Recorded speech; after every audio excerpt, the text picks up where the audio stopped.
Well, there's been a lot of talk lately about COMEX changing the rules for precious metals, especially silver, because margins were just lowered right after a pretty wild stretch in the market. So in this video, we're going to separate the boring mechanical part from the part that could actually matter. And you're going to walk away understanding why a routine margin notice can still light a match under an already jumpy silver market. Today is Saturday, April 25th in New York. Comment the day and date you're watching from, because I want to see how fast this news is moving around the world.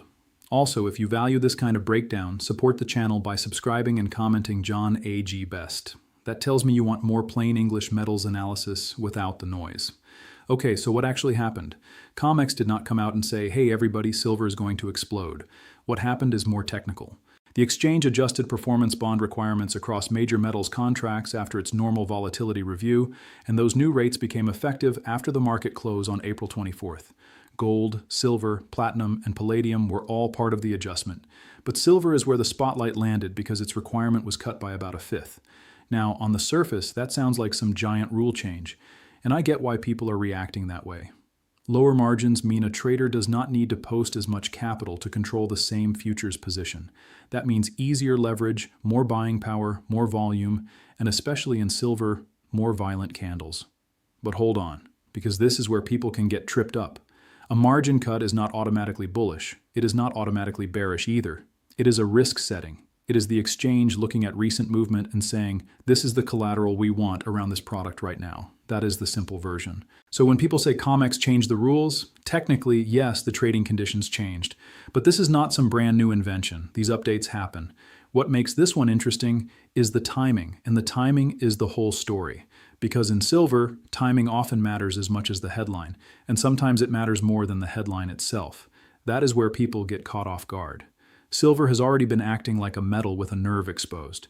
We have had sharp rallies, nasty pullbacks, regional price gaps, and a lot of traders trying to figure out whether this market is in a healthy trend, a blow-off phase, or just getting thrown around by leverage.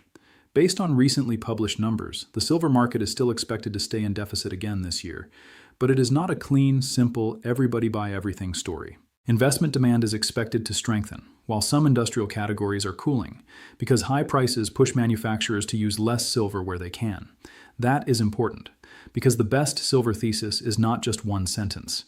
It is not just solar demand up, price up. Physical investment is coming back. Industrial demand still matters. Data centers, autos, electronics, and grid spending still matter. But solar is also trying to use less silver because expensive inputs force innovation. So you have two forces pushing at once. Industry wants silver because it works, but it also wants less because it costs more. Investors want silver because they distrust paper promises. Traders want silver because volatility creates opportunity. That is why this margin change matters. Not because it guarantees a price move, it does not. But because it lowers the cost of getting involved right when the market is already emotional. Imagine a crowded room where everyone is already whispering, nervous, watching the exit doors. Then somebody opens another entrance. That does not mean a stampede happens, but it does mean the room becomes easier to crowd. That is what lower margins can do. If a hedge fund wants exposure, it can post less collateral. If a momentum trader wants in, the barrier is lower. If a speculator wants to swing bigger, the math looks tempting. And yes, shorts can use the same structure too. That last part is important. A lot of people hear lower margins and immediately think, more longs, higher price, straight up. But futures markets do not work that cleanly. Lower margins can invite bullish traders, but they can also invite more two-way trading. More longs, more shorts, more spreads, more hedging, more forced exits, more stop runs, more fake breakouts, and more candles that look important for 20 minutes and then reverse. So is this bullish? Potentially. Is it guaranteed? No. And that difference matters if you are trying not to get shaken out of your own plan. The next thing to watch is not just price. Everybody watches price. That is easy. The better question is what happens to participation. Does open interest expand? Does volume pick up? Do regional premiums stay firm? Do Asian markets lead, or do they fade once Western liquidity arrives? Do dealers see stronger physical demand, or do real buyers wait? That is how you separate a real shift from a headline reaction. Now, one thing that makes silver so dangerous is that it is small enough to be pushed around, but important enough to matter globally. Gold is the giant. Silver is different. Silver is money, industry, speculation, and psychology jammed into one market. That is why silver does not behave politely. When silver gets moving, it can rise too fast, fall too hard, confuse everybody, and then act like none of it ever happened. That is not new. Historically, silver has punished people who showed up late. And that brings us back to margins. Earlier this year, margin increases came during a much more stressed environment. And those hikes can force weak hands to reduce positions because traders suddenly need more cash. Now, the requirement is being eased after some volatility cooled. Mechanically, that makes sense. So the skeptical interpretation is this. Maybe this is not COMEX trying to pump silver. Maybe the risk model simply says volatility changed enough to justify a lower requirement. That is boring. But boring does not mean irrelevant, because in a market like silver, even a boring adjustment can create a behavioral reaction. Traders see lower margin, cheaper access, and a metal that already proved it can move far quickly. Suddenly, the temptation comes back. This is where discipline matters. If you are trading futures, lower margin does not make the trade safer. It makes the position easier to enter. Those are not the same thing. Sometimes easier entry means easier overreach. You put on size because the account lets you. Then silver moves against you, and that exciting leverage becomes a trapdoor.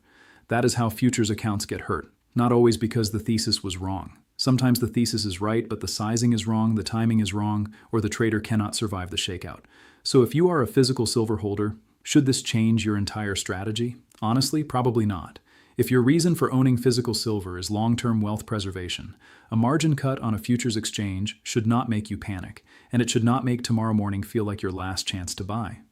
Physical silver is different. You pay for the ounce, the premium, the spread, the storage, and the patience. That is not the same as clicking into a futures contract with borrowed exposure. And this is where a lot of online silver talk gets messy. People mix three different markets together like they are one thing. The futures market is one thing. ETFs are another. Physical coins and bars are another. They connect, yes. They influence each other, absolutely. But they do not always move in perfect lockstep. You can have paper weakness while physical premiums stay stubborn. You can have futures strength while dealers are still adjusting inventory. You can have Asia paying more, the West hesitating, and retail buyers wondering why the spot chart does not match what they see at checkout. That gap is not just noise. It is information. From recent market updates, regional tightness and visible inventories have become important tells. But do not turn every premium into a prophecy. A premium can reveal real demand, transport friction, tariff fear, or local shortage. It can also narrow quickly when metal moves or buyers step away. Watch it, respect it, do not worship it. Now, what happens when Asian markets open, then Western markets pick it up, then the United States comes in? That sequence matters because silver is global. A trader in one region may react before the main U.S. futures session really starts. Then American traders wake up, see the overnight move, and either confirm it or reject it. That is where the real signal comes in. If silver jumps overnight and then gets sold hard when U.S. liquidity arrives, that tells you something. If silver dips first and then gets bought aggressively into the U.S. session, that tells you something else. If volume expands and price holds, that is different from volume expanding and price failing. The candle is not enough. The behavior around the candle matters.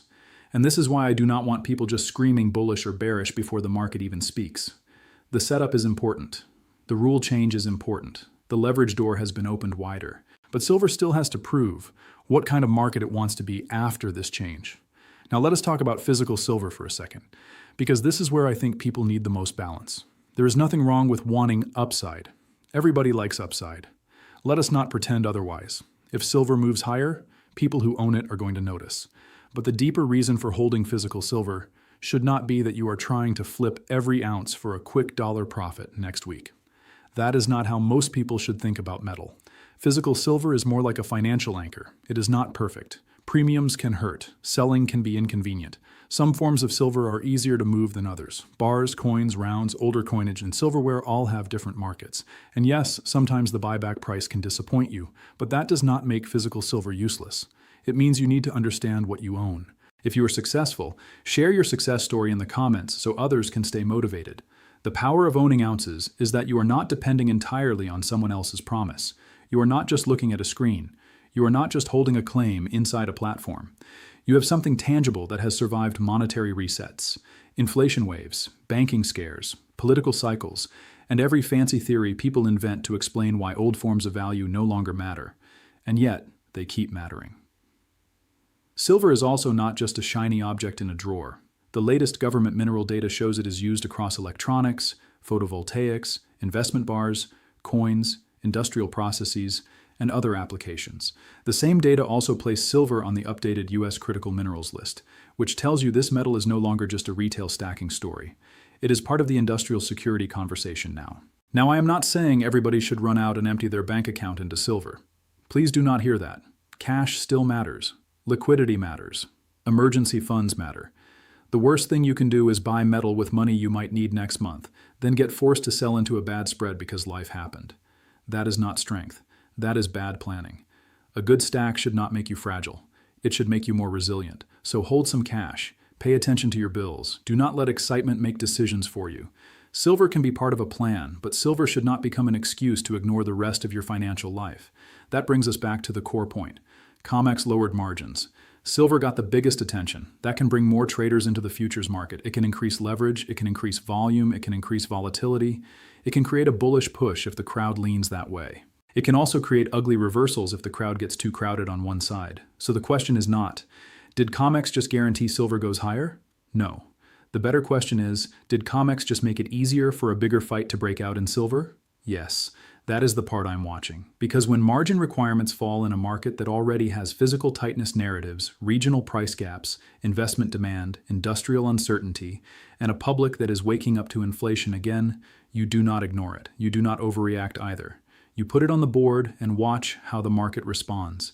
If silver holds firm after this, that is meaningful. If silver fails after getting easier leverage, that is meaningful too. Either way, the next few sessions are going to tell us whether this was just paperwork or the start of a new speculative chapter. And remember, speculative chapters can be exciting, but they can also be brutal. So stay calm, watch the volume. Watch the open interest. Watch physical premiums. Watch the gap between regions. Watch how silver behaves when the easy money crowd shows up. Most importantly, watch yourself, because the market can only take advantage of emotion you give it. Silver may be setting up for something big, but big does not always mean straight up. Sometimes big means a rally. Sometimes big means a shakeout before the rally. Sometimes big means everybody gets loud. And the smartest move is to let the dust settle before making your next decision. One more thing here. The strongest silver moves usually do not come from one headline alone. They come when several smaller pressures line up at the same time. You get traders chasing momentum, physical buyers refusing to wait, producers slow to respond, and nervous investors looking for something outside ordinary paper promises. None of those pieces has to be dramatic by itself. But when they stack together, the market can start acting heavier on the upside and thinner on the downside. That is why I am not laughing this off as nothing. I am just refusing to call it destiny before price confirms it in real time. Thank you for watching, and remember, this is only my educational view of the market. I am not your financial advisor, and I do not know your personal situation. So use this as perspective, not permission. Think carefully, size carefully, and make decisions you can live with, even if silver does the exact thing nobody expected.